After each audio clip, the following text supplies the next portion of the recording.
Olá pessoal, Cris Paixão aqui. Nesse vídeo de hoje eu vou falar algo um pouquinho diferente do que eu venho trazendo. Eu vou fazer comentários a 3 postagens que eu vi circulando por aí. Minha intenção não é criticar ninguém, mas tem certas mensagens equivocadas que acabam saindo e as pessoas podem não se beneficiar muito delas. Então, não vou comentar quem fez, onde fez, nada disso importa. O que importa é o conteúdo e que você aprenda com ele.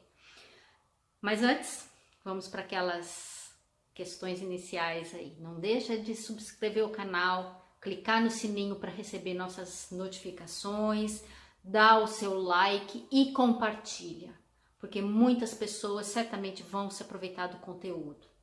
E aqui embaixo, na descrição do vídeo, tem uma aula aberta em que eu falo sobre os 5 pilares para reversão e prevenção do câncer de forma natural. Vai lá, assiste essa aula e conheça o programa Minha Vida Sem Câncer. O primeiro tipo de mensagem que eu tenho visto por aí é algo que diz mais ou menos o seguinte: prescrever uma dieta restritiva para um paciente é cruel. Ou onde já se viu, ainda além de estar sofrendo de câncer e fazendo quimioterapia e sofrendo pra caramba, a pessoa ainda tem que fazer dieta restritiva. Isso é cruel. Bom, por que eu quero comentar esse tipo de postagem? Porque nela tem uma série de questões embutidas. Para começar, esse tom de é cruel, as pessoas querem que o paciente sofra mais de prescrever uma dieta restritiva, isso daí parte de um lugar de pena. Não estou falando compaixão, que é diferente, estou falando de pena da pessoa. E não é de pena que um paciente oncológico precisa. Ele precisa de respeito, ele precisa de informação correta. Porque quando uma pessoa se coloca na situação de receber uma quimioterapia, uma radioterapia, de se submeter a uma cirurgia por causa de um câncer, o que ela busca é se curar. Não interessa para a pessoa que tenham pena dela, de modo geral. Não é esse o objetivo inicial ou o objetivo maior. Não é pena, não é que as pessoas fiquem pagiando, embora isso até seja um desejo oculto, vamos dizer, de algumas pessoas, né? Elas querem ter esse colo normal aí, mas não é isso que importa para um profissional. Para um profissional dessa área que prescreve uma alimentação, uma dieta, um protocolo, esse profissional, o ponto dele não é pena da pessoa, é respeito e vontade de lutar junto com ela. Então, vamos lá. Dieta restritiva. Outra coisa que está embutido nisso daí é que essa palavra restritiva parece uma coisa ruim. E na realidade não é ruim. É uma coisa que a pessoa que está na situação de ter um câncer, ela precisa. Tem uma frase de Einstein que diz assim: loucura é querer resultados diferentes fazendo exatamente a mesma coisa. A alimentação da pessoa é um dos principais fatores no desenvolvimento do câncer.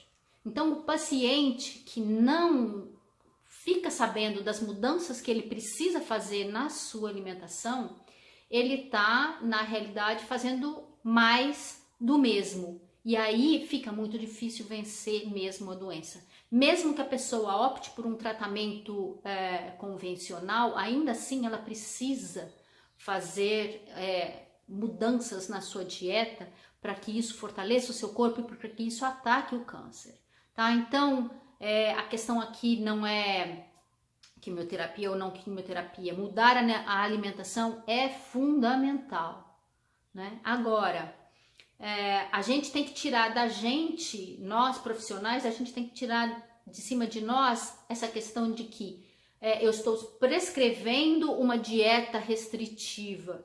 Não, eu tô te dizendo o que você precisa mudar, o que é importante você mudar, o que é importante você acrescentar na sua alimentação ou eliminar de vez. A opção sempre é do próprio paciente, né? Então, se ele opta por se restringir, é com ele, ou se ele não está a fim de fazer restrições, é com ele também. O segundo tipo de postagem que eu quero comentar diz mais ou menos o seguinte: boa notícia. Depois da quimioterapia, o melhor alimento é o sorvete. Gente, não é. Sorvete é um dos piores alimentos para dar para uma pessoa que está na batalha contra o câncer. É um dos piores alimentos mesmo para pessoa que não está doente.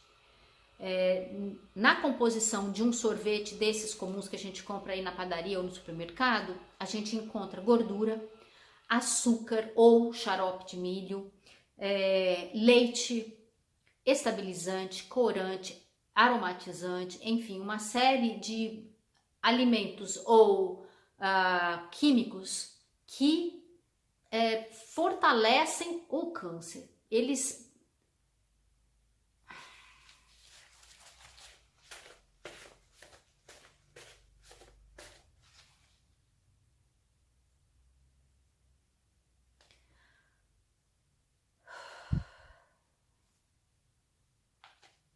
O segundo tipo de postagem que eu quero comentar diz mais ou menos o seguinte: boa notícia, para a pessoa que está fazendo quimioterapia, o melhor alimento logo em seguida é o sorvete. Gente, não é, tá? O sorvete é o pior alimento para uma pessoa que está batalhando o câncer, é um dos piores alimentos para a pessoa que não está doente. Então, sorvete não é prêmio de consolação, porque normalmente se trata muito assim, oba, né? Pelo menos sorvete. Esse não é o prêmio de consolação que uma pessoa quer por estar na situação de enfrentar uma quimioterapia.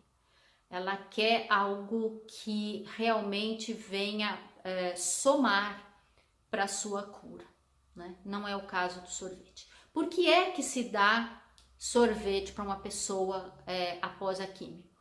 Porque a quimioterapia promove alguns efeitos colaterais muito rápidos, como aftas, náusea, enjoos, vômitos, diarreia muitas vezes, enfim. E esses sintomas, esses efeitos colaterais, eles são aliviados por um alimento gelado, por isso o sorvete. Então, se a questão é o gelado, se essa temperatura gelada ela vem dar um alívio para as aftas e para as náuseas, então por que não um alimento saudável na situação de estar gelado? Então, o que poderia ser? Poderia ser um suco, poderia ser, por exemplo, um chá de hortelã gelado, poderia ser uma fruta gelada, enfim, um alimento vem da geladeira, mas que é saudável e que venha a contribuir para a cura, né? Então, vamos lembrar aqui o que uma pessoa precisa.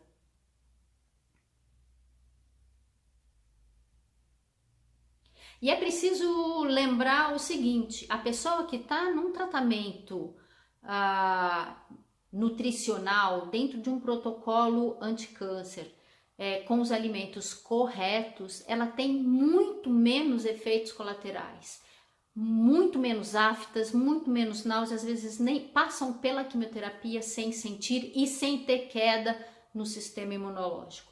Então, gente, não é qualquer coisa que serve, né? A pessoa que de fato quer se curar, ela quer aquilo que venha somar, não aquilo que venha prejudicar.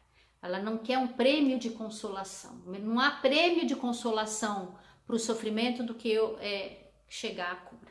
Não é isso? A terceira postagem que eu quero comentar me falou muito pessoalmente, porque eu vivi uma situação com esse assunto. Essa postagem era de um profissional de direito oferecendo seus serviços para conseguir, junto a empresas de convênio médico a liberação da mastectomia preventiva para mulheres que querem fazer, né?